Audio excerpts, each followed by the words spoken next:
Hey queens, welcome back to, Hey kings, queens, and everyone in between. Welcome back to Gears and Queers. I'm Chris. And I'm Jake, and for the last week we've been spending some time with this 2021 Toyota Corolla hatchback. Yes, this is the SE Nightshade edition, and thank God for Toyota, because they loaned it to us, and this is our first press loan ever. So today we're gonna walk you through everything we've learned spending some time with this little Corolla hatchback. And as Toyota says, get into it. I thought it was let's go places. Either one.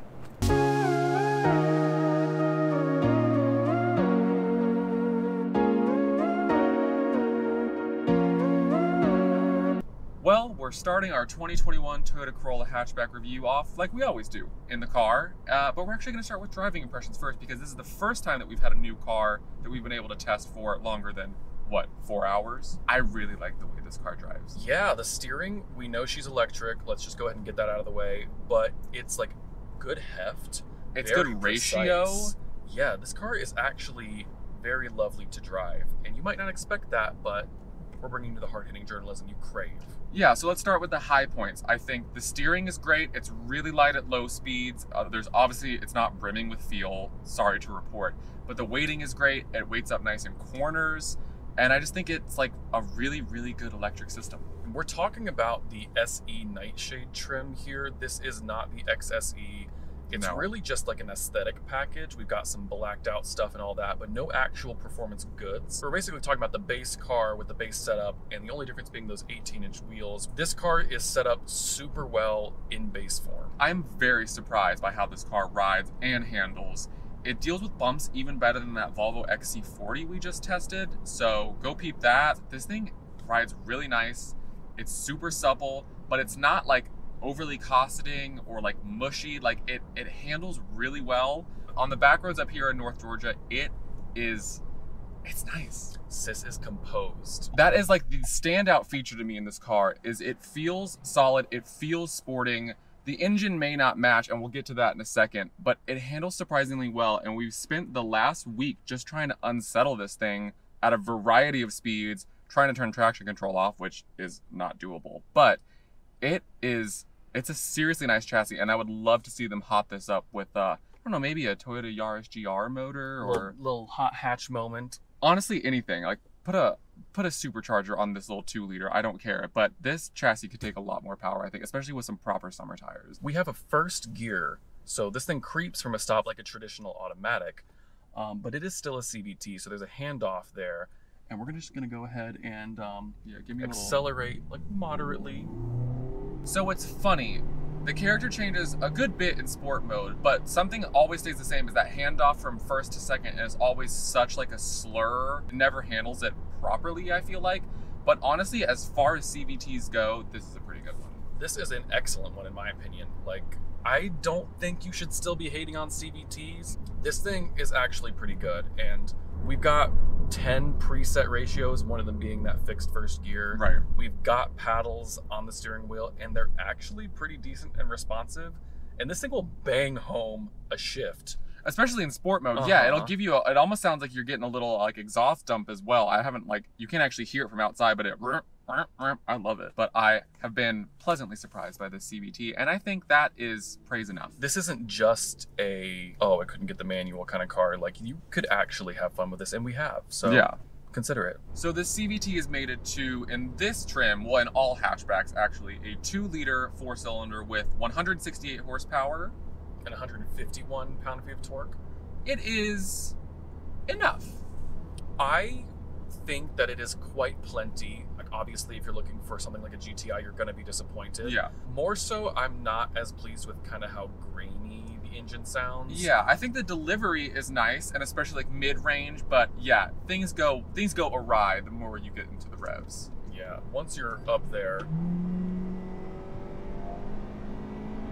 Yeah, I mean, you're talking about a class of engine that just isn't the best sounding anyway, so she's fine. What do you want? It's fuel efficient. It's so fuel efficient. We'll put the numbers on the screen because I don't remember.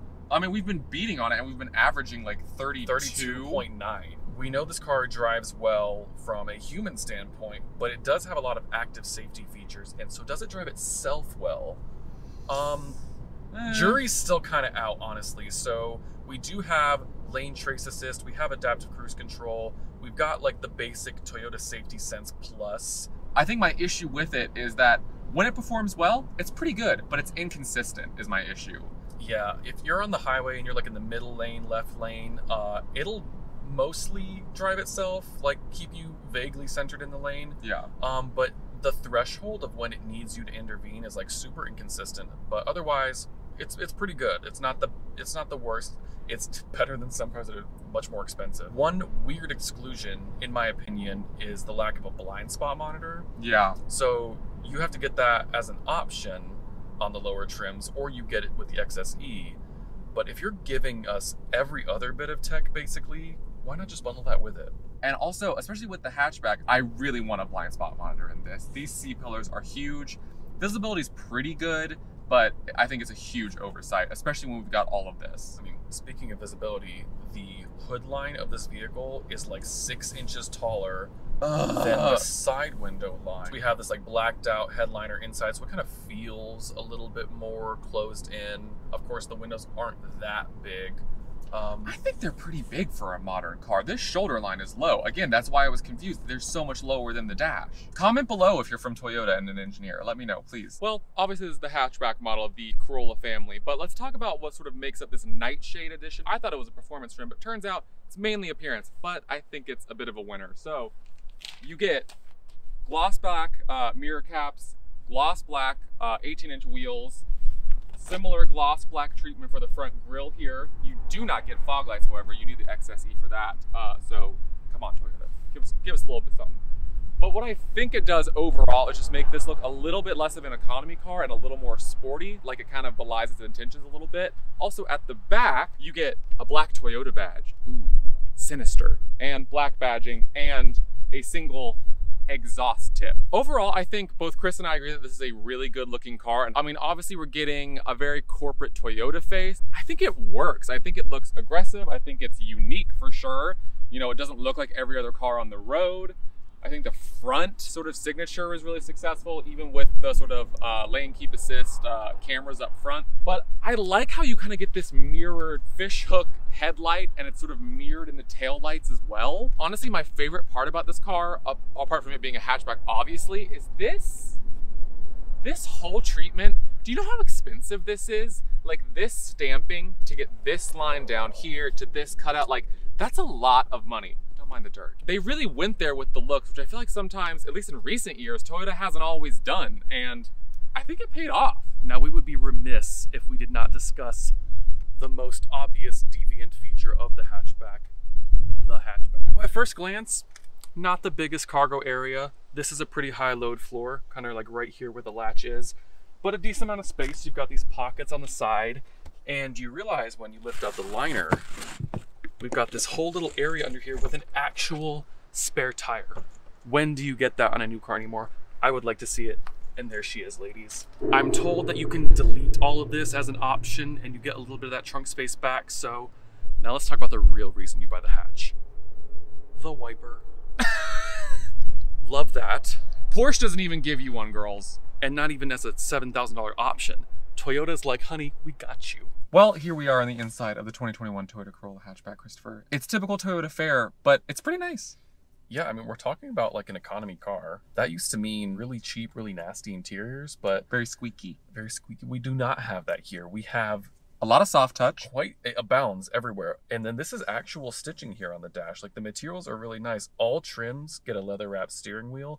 The tactility is deluxe. So we've got this sort of mirror black finish on the center console. Not the biggest fan of her, but it is a smudge fest. But it, you know, apparently that's the way to make something look upmarket these days. But sure. I'm not mad about it. It's a lot of black and gray, but I think it's pretty well executed. It's not the most spacious interior, I will say. It is a bit snug. Speaking of snug, these seats, quite comfortable. Okay, the seats, again, along with handling and the CVT, were a pretty solid surprise for me. I think they're super comfortable. Yeah, we got actual bolstering. Let's talk about the most forward-facing bit of tech in here is this center screen tacked on, as most things are these days. Yes. Bit of a low point, I will say. You know, high on the dash, but low in our hearts. I don't know what processor this has, or if it has one at all. Like an Intel Celeron, honey. When you first get in the car, this is my biggest issue with it. I feel like largely it responds okay. I wouldn't say excellently, like response times. When you first get in the car, if you were banging a tune, as one is wont to do the night before, you get in, it is blasting, and you go to turn down the volume. It takes like 10 jumps. seconds. It's like lag. It's like volume is at like 40, let's say, and then goes like 30, 12. And then you're like, no, it's too low. And then you like crank it back and it's like, it's all over the place. It's definitely wise to go through CarPlay. But even then, the port for that is hidden like below the dash and there's no illumination or anything. So you'll just sit there fiddling around, especially if you're in the dark. You do have 2 ports, but the only one that does CarPlay is on the dashboard itself. Yeah, you have the second one in here. How long did that take us to figure out? Like 10 minutes? An obscenely long amount of time. I will say one thing I deeply appreciate about the Corolla hatch is that you get automatic climate control on all trim levels. That's very nice. That's very true. We do actually have buttons for it as well and knobs right here, so that is amazing. And we have heated mirrors. What a nice little introduction. But not heated seats. Chevy manages to do heated seats on cloth. Come on. They're just holding out. Gotta get the XSE girl. Speaking of holding out, let's leave it on one last point for this interior, or I guess tech really, the stereo. This is the base stereo. I will say. We're talking 2021, and this is the SE Nightshade. This is pretty clearly targeted at younger buyers and people who are, you know, concerned about like a sporty look.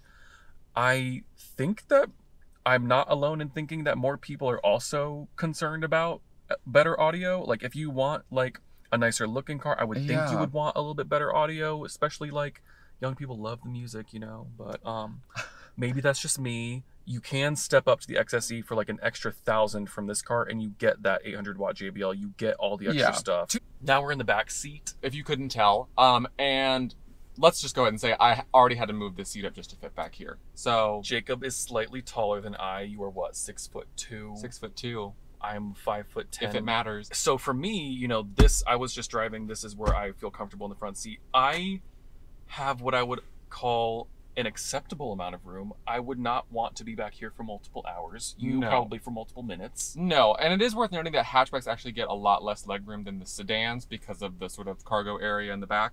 It's not bad. I have headroom, which is worth noting. We have a nice cup holder. We do have a nice cup holder. I didn't even And notice one thing that. I want to mention, because I forgot in the front seat, we That's a have big old cup holder. power up-down, automatic up-down windows at every window, which is such a nicety that one does not go unnoticed. It's not bunker-like back here.